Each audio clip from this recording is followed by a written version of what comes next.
Assalamualaikum warahmatullahi wabarakatuh. Salam sejahtera bagi kita semua. Di sini kami dari Tempo 6 akan membahas tentang teori kepemimpinan yang kedua, yang dimana kami ada 4 orang, yaitu ada saya Safik Ramadhani, ada Rudianto, ada Gabriel Sandorius, dan juga Dias Bagaswara Putra. Nah, bahasan yang akan kami bahas ada 3. Yang pertama itu ada teori 3 dimensi dari Widiard Prins. Yang kedua ada teori Ohio State. Yang ketiga ada teori Universitas Michigan. Yang pertama akan disampaikan oleh rekan saya Gabriel.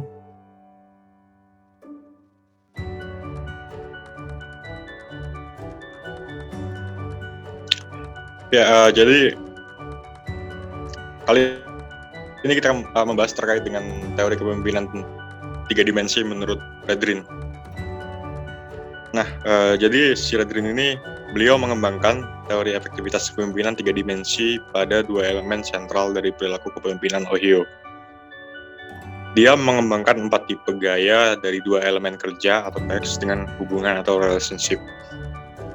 Esensi dari teori 3 dimensi adalah 2 elemen utama dari perilaku pemimpin untuk menyelesaikan tugas dan hubungan dengan orang-orang yang menyelesaikan tugas tersebut. Kemudian ada juga aspek-aspek tambahan yang terkait dengan teori 3 dimensi adalah sebagai berikut: gaya terpisah, dedikasi, keterkaitan, dan integrasi yang akan kita bahas pada slide berikutnya. Next. Nah, untuk yang pertama yaitu ada namanya tipe dasar terpisah yang terdiri dari 2 karakteristik, yaitu yang pertama disaster. Gaya kepemimpinan disaster ini kurang efektif atau seseorang yang tidak sama sekali atau hanya sedikit memiliki ketiga orientasi tersebut, yaitu tugas, hubungan, dan juga efektivitas. Disaster kurang menunjukkan perhatian baik pada tugas maupun kepada pergaulan, dan juga bukan hanya kurang efektif, namun juga kurang perhatian. Oleh karena itu, disaster kadang juga menimbulkan pengaruh negatif terhadap semangat kerja. Kemudian yang kedua yaitu bureaukratik. Gaya kepemimpinan ini lebih efektif atau seorang yang hanya mempunyai sifat efektif saja dengan orientasi tugas yang rendah. Gaya kepemimpinan ini hampir sama dengan disaster, yaitu tidak sungguh-sungguh menaruh minat pada tugas ataupun pergaulan. Namun tipe yang kedua ini bisa lebih melibatkan di dalam permasalahannya, sehingga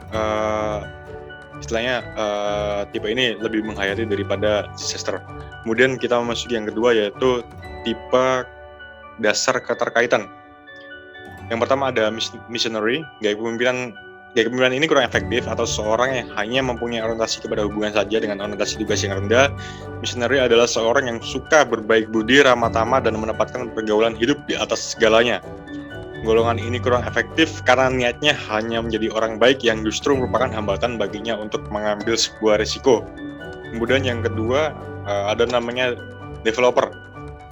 Gaya kepemimpinan ini lebih efektif daripada sebelumnya, yaitu gaya kepemimpinan missionary, atau seorang yang mempunyai hubungan efektif dengan orientasi hubungan yang tinggi dan orientasi tugas yang rendah. Developer adalah seorang yang senantiasa menempatkan kepercayaannya kepada orang lain. Kemudian kita masuk yang ketiga yaitu ada tipe dasar dedikasi.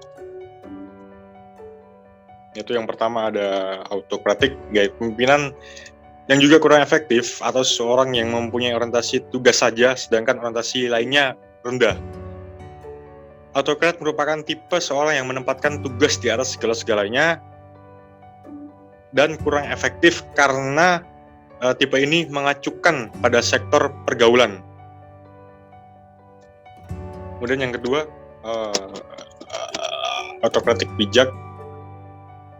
Gaya kepemimpinan ini lebih efektif daripada autokrat atau seorang yang mempunyai keefektifan dengan orientasi tugas yang cukup tinggi sedangkan orientasi hubungan yang rendah. Autokratik bijak ini mengembangkan sekelumit kepercayaan pada metode dan prosedur yang sehat tentang apa yang harus dikerjakannya. Kemudian kita masuk yang terakhir, yaitu tipe dasar integrasi yang terdiri dari pertama kompromi, yaitu yang merupakan gaya kepemimpinan yang kurang efektif atau seorang yang kurang efektif tetapi mempunyai orientasi tugas dan juga hubungan yang memadai. Tipe ini mengakui manfaat orientasi tugas dan juga orientasi pergaulan, tetapi tidak mampu untuk mempersatukan orientasi ini menjadi suatu keputusan yang sehat. Kemudian ada yang kedua, yaitu eksekutif, yang merupakan tipe gaya kepemimpinan yang lebih efektif daripada kompromi atau seorang yang mempunyai ketiga orientasi tersebut, tugas, hubungan, dan juga efektivitas. Eksekutif merupakan contoh dari perwujudan dari sebuah manajer yang sangat efektif. Ia adalah seorang yang memandang pekerjaannya, membuat bawahannya dapat mengerjakan hal-hal dengan baik. Sekian tentang Radrin, mungkin bisa dilanjutkan oleh rekan saya.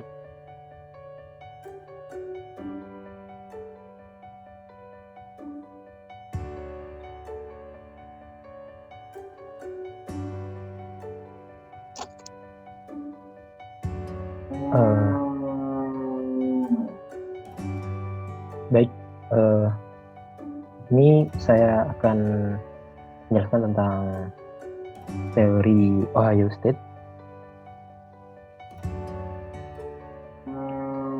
Dimana teori Ohio State ini studi dari Universitas Teori yang paling tua mengenai teori gaya kepemimpinan adalah hasil studi dari Ohio State University. Ini dilakukan oleh Ika Hemphill pada tahun 1949 yang dia ambil dengan mengumpulkan 1.800 butir pertanyaan, di mana perilaku kepemimpinan JK ini dan Akon 1957 kemudian menyortir butir-butir tersebut menjadi 150 butir pernyataan yang dipergunakan untuk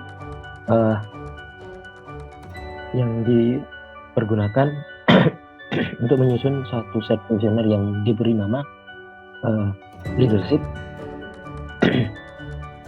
behavior description questionnaire, atau bisa di LBDQ, yang didasarkan pada dua dimensi. Yang pertama itu consideration dimension atau dimensi perhatian terhadap bawahan, dan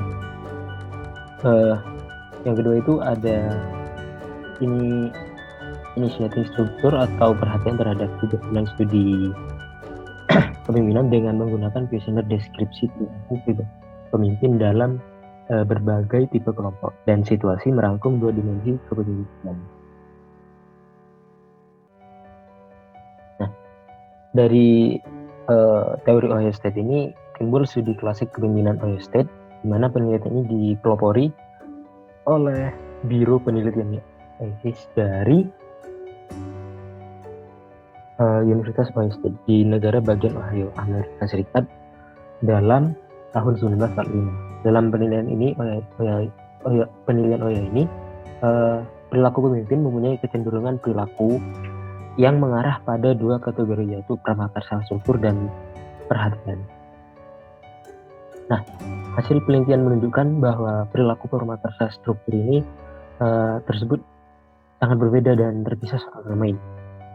Nilai yang tinggi pada suatu dimensi tidak mesti diikuti oleh rendahnya nilai dari dimensi yang lain. Perilaku pemimpin dapat pula menunjukkan pada perilaku kombinasi dari dua dimensi tersebut. Bila digambarkan sebagai berikut. Yang pertama itu seorang pemimpin yang mempunyai peringkat tinggi dalam pramakarsa struktur tugas dan tinggi perhatian pada bawahan.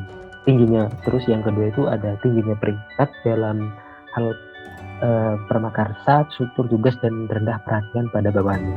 Yang tiga, ada seorang pemimpin yang tinggi memberikan perhatian besar pada bawahan, rendah pada prakarsa struktur. Yang keempat, yang terakhir itu seorang pimpinan yang rendah hubungan dan rendah pada orientasi tugasnya.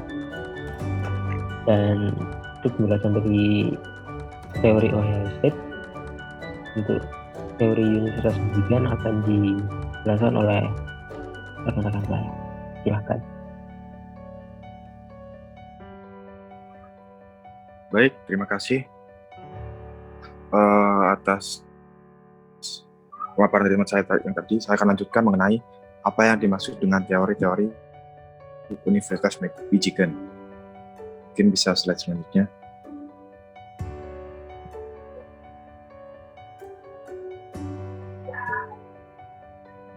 Oke, jadi teori Universitas Michigan hampir bersamaan dengan studi yang dilakukan oleh Ohio State Universitas Institute of Social Research. Universitas of Michigan juga melakukan studi mengenai kepemimpinan. Awalnya studi ini dilakukan terhadap karyawan administrasi di perusahaan asuransi besar. Studi ini memfokuskan diri pada hubungan antara perilaku pemimpin, proses kelompok, dan pengukuran kinerja kelompok. Instrumen yang dipergunakan adalah wawancara dan questionnaire. Penelitian ini dikumpulkan oleh Francis Likert tahun 1961. Dalam Wirawan mengatakan bahwa untuk menentukan pemimpin efektif atau tidak efektif, studi ini kemudian mengelompokkan perilaku pemimpin menjadi 3 kelompok, yaitu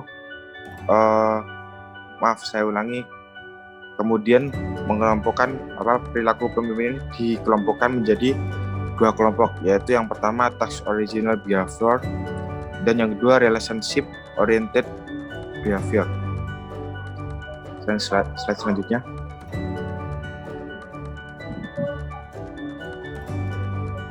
Oke, yang pertama di sini ada task oriented behavior. Jadi di dalam task oriented behavior ini para manajer yang efektif melakukan pekerjaan yang berbeda dengan para bawahannya.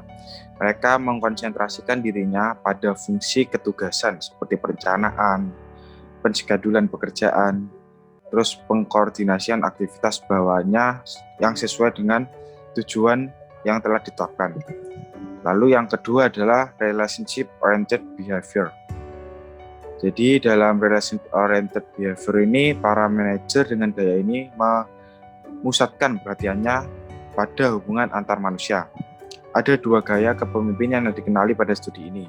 Yang pertama adalah berorientasi pada karyawan, yaitu gaya kepemimpinan yang menekankan pada pendelegasian wewenang dan tanggung jawab serta perhatian terhadap kesejahteraan karyawan tersebut.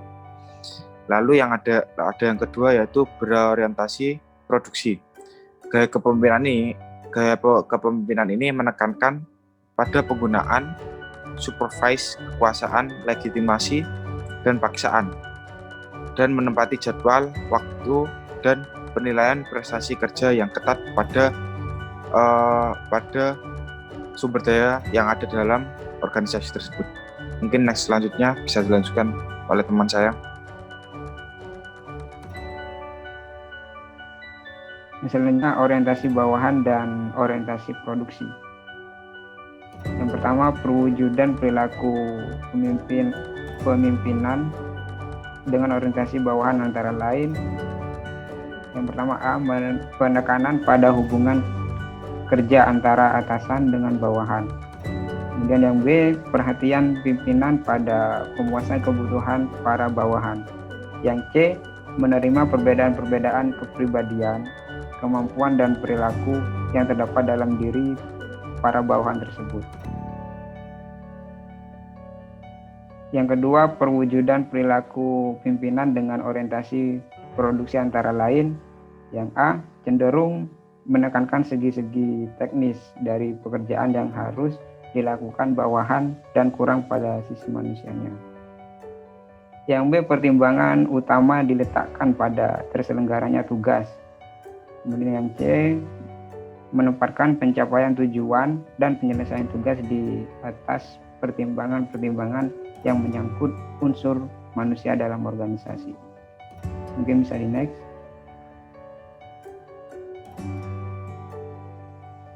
Baik, yang selanjutnya yaitu perbedaannya. Perbedaan dari kedua hasil penelitian terletak pada hubungan antara 2 macam perilaku yang berhasil diketemukan.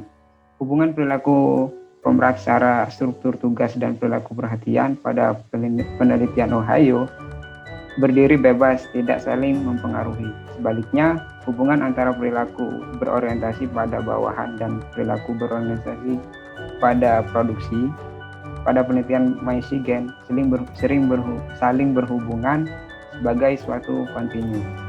Artinya, seorang pemimpin yang berperilaku orientasi pada produksi dengan tingkat derajat tinggi akan berakibat perilakunya pada orientasi pada bawahan menjadi rendah. Demikian pula sebaliknya, seorang pemimpin yang berperilaku berorientasi pada produksi dengan derajat rendah, maka akan berakibat perilakunya berorientasi pada bawahan berderajat tinggi. Perilaku kepemimpinan dari studi Ohio disebut pula gaya kepemimpinan berdimensi 4 atau multidimensional leadership style. Perilaku kepemimpinan dari studi Michigan disebut gaya kepemimpinan berdimensi 2 atau two-dimensional style. Selanjutnya saya alihkan ke Mas Syafiq.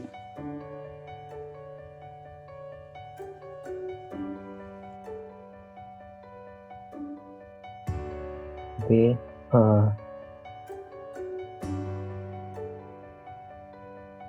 itu merupakan pemaparan dari kelompok 6 tentang teori kepemimpinan yang kedua.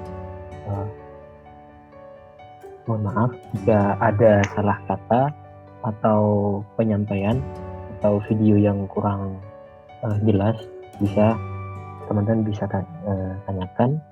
Kita bisa membaca di makalah kami. Cukup sekian dari kami kelompok 6. Kurang lebihnya mohon maaf. Terima kasih. Sampai jumpa semua. Dan Assalamualaikum warahmatullahi wabarakatuh.